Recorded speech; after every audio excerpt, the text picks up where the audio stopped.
The one, the only. Yes, please, take. Now, I don't know if anybody knows this now, but Rhonda has a special place in my heart. Do you know why? Because that's my mom's name. Rhonda is my mom's name. And my uncle's name is Tyron. I don't know how this helps in any way, shape, or form. But you're awesome, Rhonda. Thank you. And thank you for sharing. So, everybody, please pay attention. Rhonda is going to share her story with all of us.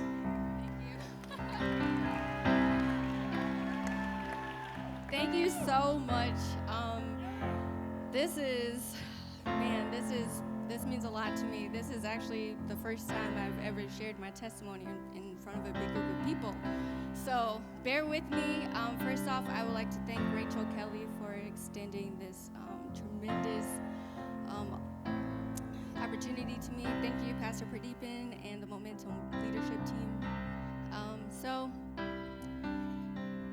here's my story. I was born and raised in Tampa, Florida, and at the age of 6, my mom got really sick with colon cancer. And both my parents are from Flint, Michigan. And so my dad thought, it was beneficial for all of us to come back home, for her to be with her family. And so we packed up our bags, we came up here, and we thought it was going to be just a temporary stay, so we can go back, fellowship, be with our family down there. But my mom, she actually passed away shortly after that. So from a very young age, I didn't know anything about love. Like, I didn't have the mother's love. I didn't know what that meant. And so I always battled with that and looked for it in the wrong places, like as far as like people. My dad remarried. I had a stepmom. Tried like going to her, but sad to say it didn't work out that way. But then also through that, my stepmom, she, God bless her soul, today she's a different person. Thank God for grace. But at the time, she took me away from my mother's side of the family at a very young age. And so then I struggled with identity issues. I didn't really know who I was. Because to be honest, that point of time, like, I honestly don't remember a lot of things.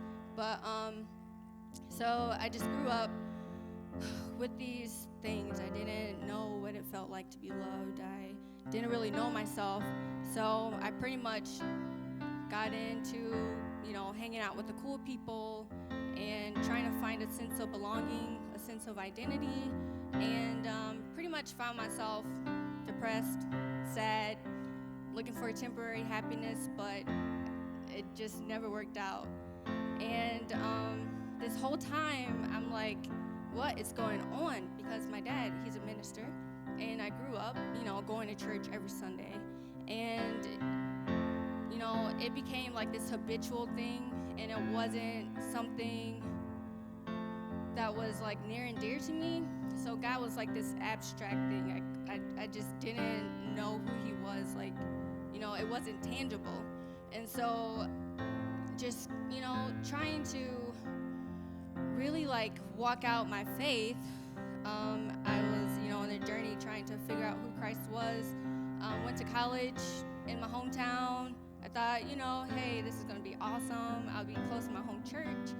I had my best friend, Shyla. She was also strong. She's also a strong young lady in the Lord. And I thought, this is going to be great. But that really didn't turn out the way that I expected. So I started out my college years pretty much like stagnant. Like, I just kind of like plateaued. And God gave me this analogy. If you have like stagnant water, it attracts bacteria, mosquitoes. It's all murky and filthy.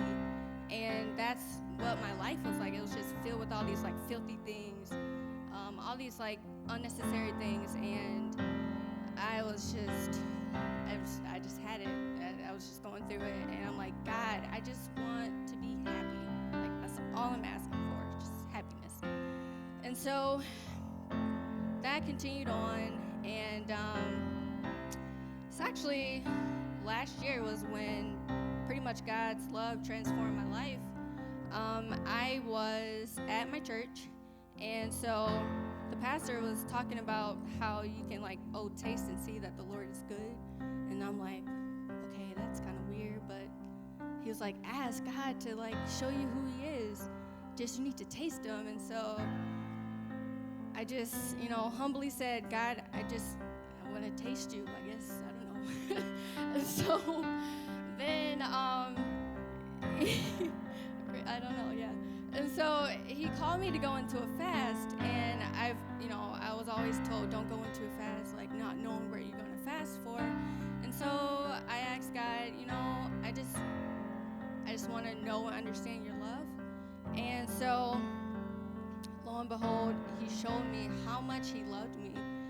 During those dark times, like while I was in high school, I even doubted that God was like real.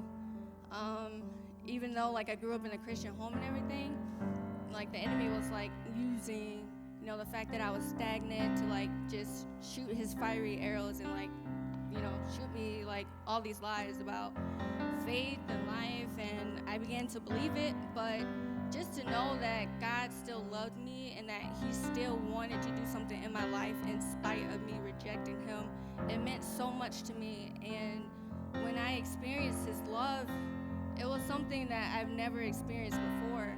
And God was just showing me, just like a mother cares for her child, that's how much he loved me. And the void that I felt as far as not having that mother's love was filled with his love. The fact that I didn't have an identity, I found out who I was in Christ. Correct me if I'm wrong, but Colossians 3:27, I believe it says that your secret life is hidden in Christ. And now I can like fully understand what that means. Because the closer you draw to God, the closer he'll reveal things about you, and the more that you'll become more like him. And so I'm just thankful.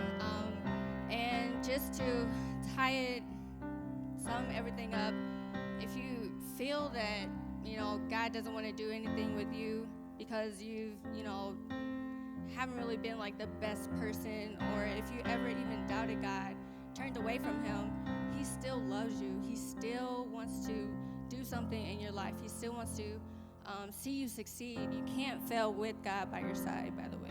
So just know that when you're staying close to him, success is inevitable. Love is right there in your reach.